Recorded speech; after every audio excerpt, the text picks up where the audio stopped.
Hi guys, it's Steffi from the Novelty Corner and welcome back to my channel. Today I'm here with my July book haul and I can't even believe that it is the end of July and I'm up to my book haul already. This is insane. As always, I'm going to go sort of in categories. I'm going to start with review copies, then anything I got in subscription boxes, and then just the stuff that I picked up on my own. This month I picked up 3 books from publishers. Unsolicited from Bloomsbury, I received The M Word by Brian Conahan. I'm hoping to read this at some point in September. I think it is potentially a young adult contemporary / mystery story. I don't know all that much about it. I'm very grateful to Bloomsbury for having sent it through because it's probably not something I would have picked up on my own, but I will get around to reading it. From Allen and Unwin, I received 2 review copies, both of which I had requested. The first one is Song Spirals, Sharing Women's Wisdom of Country Through Songlines by the Gaywood Group of Women. This is a collection, I think, of short stories or connected stories told by Indigenous women, and I'm very, very looking forward to reading this. And then I have Where the Dead Go by Sarah Bailey, which is the conclusion to her Gemma Woodstock series. So that started with The Dark Lake and Into the Night, and this is the conclusion, and I'm very much looking forward to picking it up. I've really enjoyed this series. From Fairy Loot, I received Sorcery of Thorns by Margaret Morrison. I haven't read this yet. I'm hoping to read it in the next couple of days, hopefully, or it may end up being thrown somewhere into my Newts TBR at some point, since that's a month-long readathon.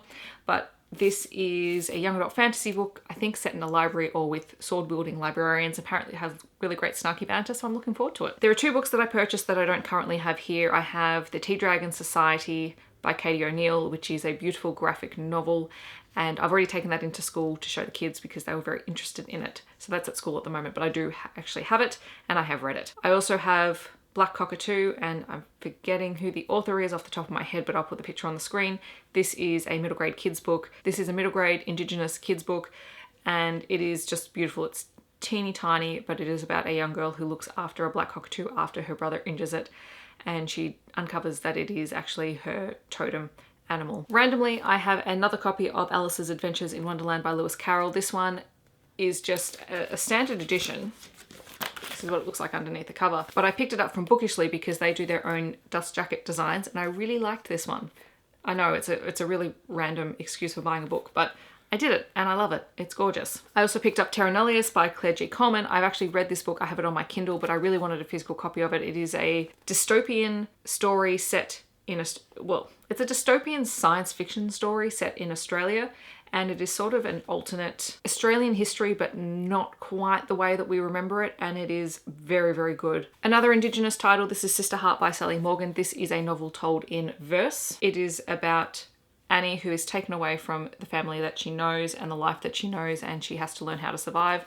But it is a gorgeous story told in verse. I think I read it not last year, maybe the year before, and I absolutely adored it, and we'll probably take this one into school as well because I think there are a couple of kids who are really enjoying verse novels at the moment because we're doing poetry. Totally randomly, I picked up Adirondack Attack and New Orleans Noir, which are 2 books in a Mills and Boon intrigue collection. The only reason I picked this up is because one of the stories is set in New Orleans, and I'm currently obsessed with books set in New Orleans. I don't know why. It's just something that I find interesting. I saw it and I couldn't help myself. I picked it up. I picked up The Good Thieves by Catherine Rundle. This is a middle grade story. I think this was one of Dimix's kids books of the month or something like that.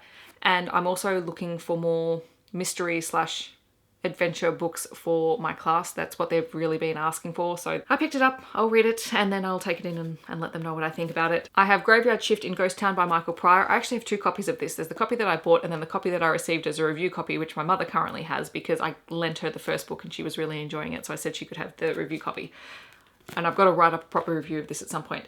So Graveyard Shift in Ghost Town is the second book in Michael Pryor's Ghost Town series, and it was just utterly delightful. This is ghost hunting in Melbourne, and things are getting scarier, and ghosts are becoming more and more frequent and common and more powerful, and it's up to Anton and Rani to try and protect the people of Melbourne. And I love this series. It is very, very funny. It is very amusing, and it is so very Australian and Melbourne that if you are looking for a book that really, truly depicts Melbourne, this is a series to start with. I picked up Wolfe Go By. This is his new book. It's sort of set in our world where there's been a war, and so it's almost a bit dystopian-like in that sense. And the main character, Gwen, has escaped from a bombing, but she's been separated from her family and ends up having to live on her own in the woods with no other company except for 4 dogs and a wolf who may or may not have some magical properties. So it was a fun read, and I'm looking forward to sharing it with my class. I picked up The Paper Menagerie and Other Stories by Ken Liu.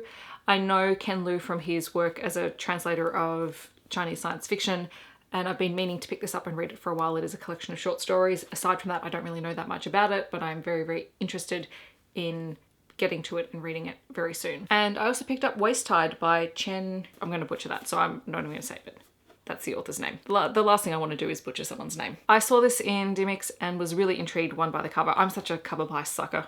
It can't be helped. But I quite like this little blurb on the front that says it's an accomplished eco-techno thriller with heart and soul as well as brain. This one has been translated by Ken Liu as well. I'm excited to read more translated fiction, and if it's science fiction, all the better. So those are all the books that I picked up in July. It's a lot and I haven't read as many as I would have liked to, but I also know that I'll pick quite a few up through various readathons between now and the end of the year, so that's not a bad starting place. As always, if you have any comments or questions, feel free to leave them down below, or let me know if you have read any of these books, or if you think there are some that I should pick up sooner rather than later. I hope that wherever you are in the world, you are having a wonderful day, and I'll catch you guys in my next video. Thanks so much for watching. Bye guys.